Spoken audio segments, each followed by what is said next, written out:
Assalamualaikum warahmatullahi wabarakatuh. Pada materi kali ini, saya akan menyampaikan materi tentang Asmaul Husna, yakni mengenal dan berakhlak dengan Asmaul Husna Al-Hafiz. Selamat pagi murid-murid yang hebat.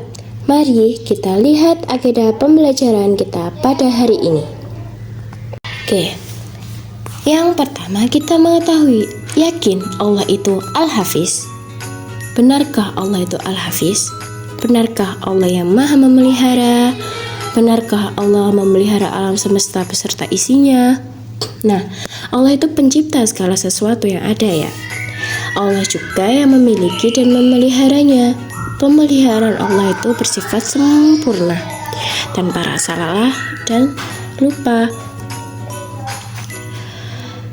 Mengenal Asmaul Husna Al-Hafiz, yang pertama kita harus mengetahui pengertian dari Al-Hafiz.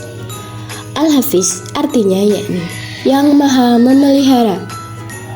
Allah Al-Hafiz yaitu Allah yang maha memelihara segala sesuatu agar tidak rusak dan goyah, memelihara segala amal perbuatan hambanya agar tidak sia-sia. Allah Subhanahu wa ta'ala berfirman di dalam Al-Quran, A'udzu billahi minasyaitonir rajim. Bismillahirrahmanirrahim. In tawallaw faqad ablagtukum ma ursiltu bihi ilaikum wa yastahlifu rabbi qauman ghayrakum wa la tadurrunahu syai'a inna rabbi ala kulli syai'in hafiz. Yang artinya, maka jika kamu berpaling, maka sungguh aku telah menyampaikan kepadamu apa yang menjadi tugasku sebagai Rasul kepadamu, dan Tuhanku akan mengganti kamu dengan kaum yang lain, sedang kamu tidak dapat mendatangkan mudarat kepadanya sedikit pun. Sesungguhnya Tuhanku maha memelihara segala sesuatu. Nah, bukti Allah maha memelihara itu apa? Nah, Allah memelihara segala sesuatu. Tanpa pemeliharaan Allah, dunia dan semesta akan berantakan. Kemudian, yang pertama, Allah memelihara langit dan bumi. Maksudnya apa? Bahwa Allah adalah pengatur dan pemelihara segala sesuatu di alam semesta ini, termasuk langit dan bumi. Dia adalah yang menciptakan, mengatur, memelihara keseimbangan alam semesta. Semua yang ada di langit, bumi, baik yang tampak maupun tidak tampak, itu berada di bawah pengawasan dan perlindungannya. Nah, kemudian Allah memelihara hambanya dari musibah.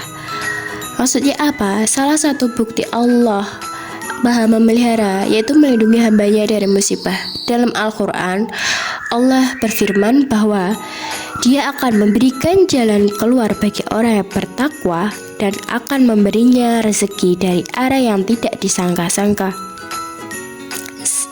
Nah, kemudian selain itu, banyak kisah dalam sejarah atau kehidupan sehari-hari yang menunjukkan bagaimana Allah melindungi hambanya dari berbagai musibah.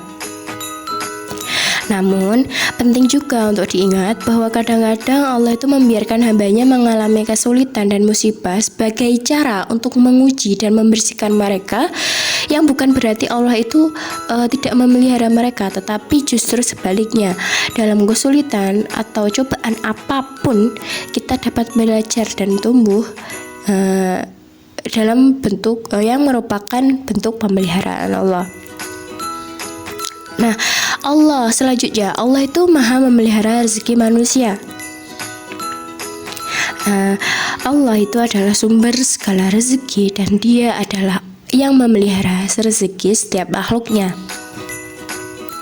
Dalam Al-Quran, Allah berfirman bahwa Dia adalah yang menciptakan segala sesuatu dan Dia telah menentukan rezeki untuk setiap makhluknya.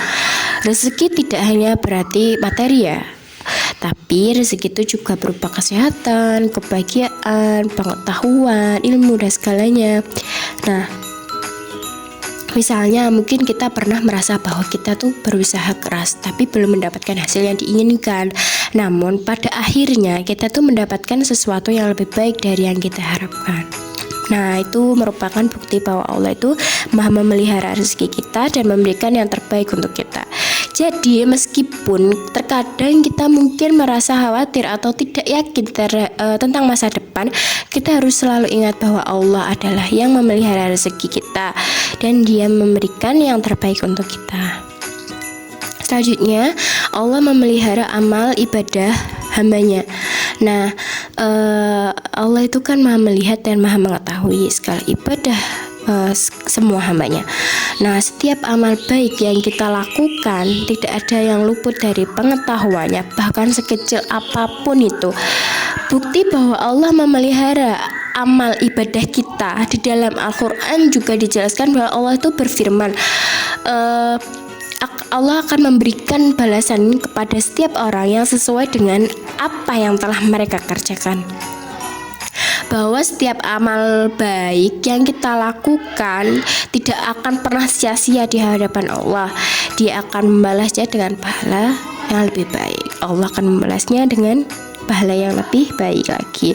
Oke, selain itu Allah juga memelihara amal ibadah kita dengan memberikan petunjuk dan bimbingan kepada kita, membantu kita untuk terus beribadah, berbuat baik meskipun kita itu mungkin menghadapi kesulitan atau kesulitan apapun. Oke. Jadi meskipun kadang kita tuh mungkin merasa lelah, putus asa, kita tuh harus selalu ingat bahwa Allah itu Maha memelihara amal ibadah kita, akan memberikan balasan yang adil dan sebagainya. Nah, kemudian kita akan mempelajari yakni bagaimana sih meneladani Al-Hafiz dalam kehidupan sehari-hari. Yang pertama, kita harus bisa meneladani Asmaul Husna Al-Hafiz. Cara kita meneladani Al-Hafiz yaitu yang pertama kita memelihara hati.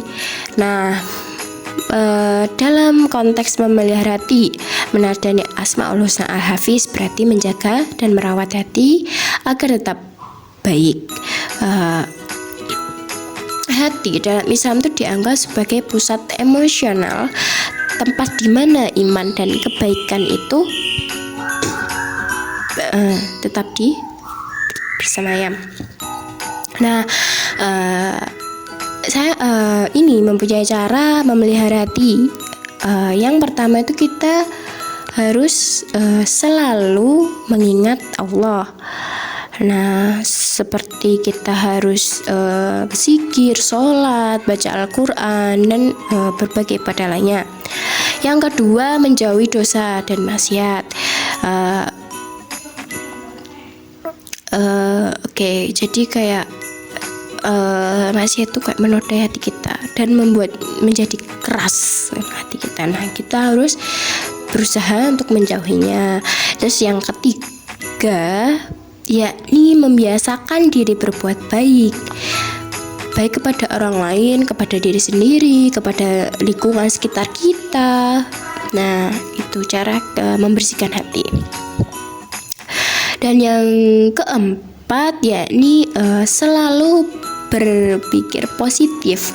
Pikiran yang negatif itu bisa meracuni hati kita. Oleh karena itu, kita tetap harus berusaha untuk berpikir positif, melihat sisi baik dan dalam setiap situasi. Yang kelima, kita bisa memaafkan dan melupakan kesalahan orang lain. Nah, kita itu menyimpan dendam dan sakit itu di hati kita hanya akan membuat hati kita yang menjadi berat. Nah, oleh karena itu kita tuh harus banyak belajar bahwa memaafkan, melupakan kesalahan itu akan lebih melembutkan hati kita juga.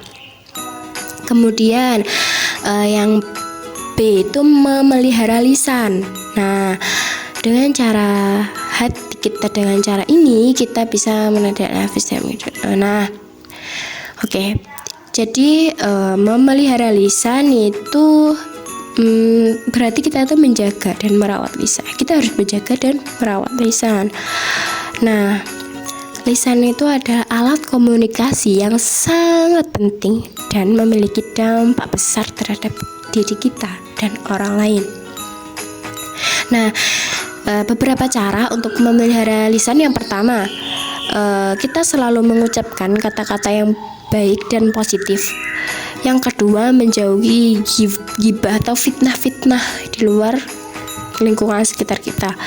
Dan yang ketiga, itu kita menggunakan lisan untuk berzikir dan berdoa. Itu bermanfaat sekali ya. Yang keempat, yaitu menjaga lisan dari ucapan yang kasar dan tidak sopan. Yang kelima, menggunakan lisan untuk memberi nasihat dan pengetahuan yang bermanfaat. Gitu. Yang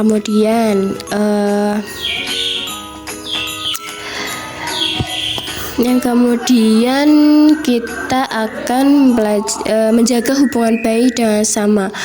Hubungan baik dengan sesama itu salah satunya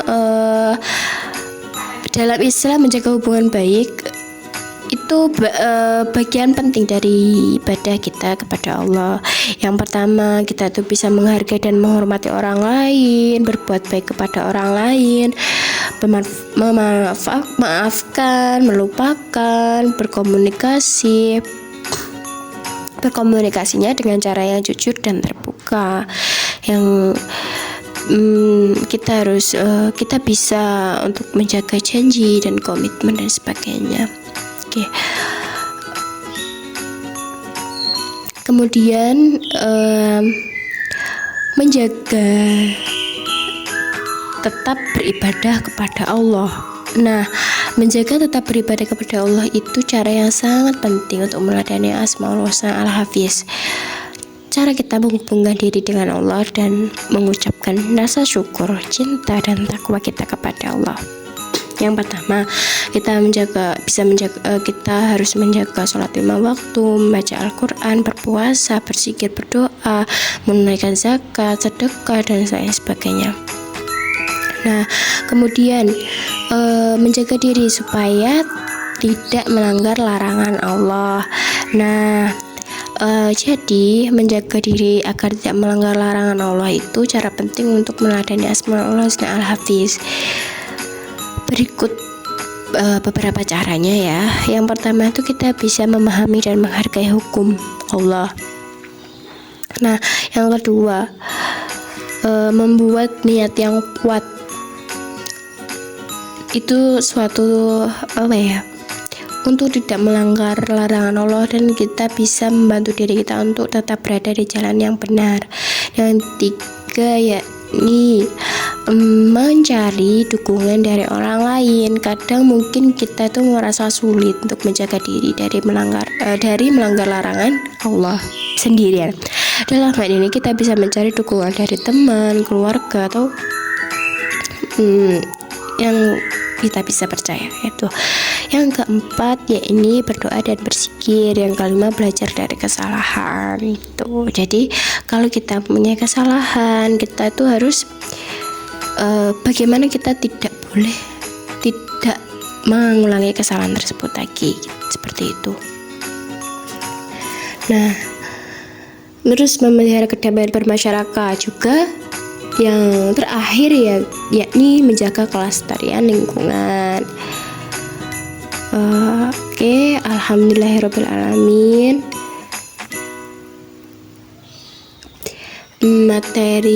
Semoga materi yang saya sampaikan bermanfaat untuk kalian semua. Apabila ada salah pengucapan atau salah perbuatan, saya minta maaf yang sebesar-besarnya. Assalamualaikum warahmatullahi wabarakatuh.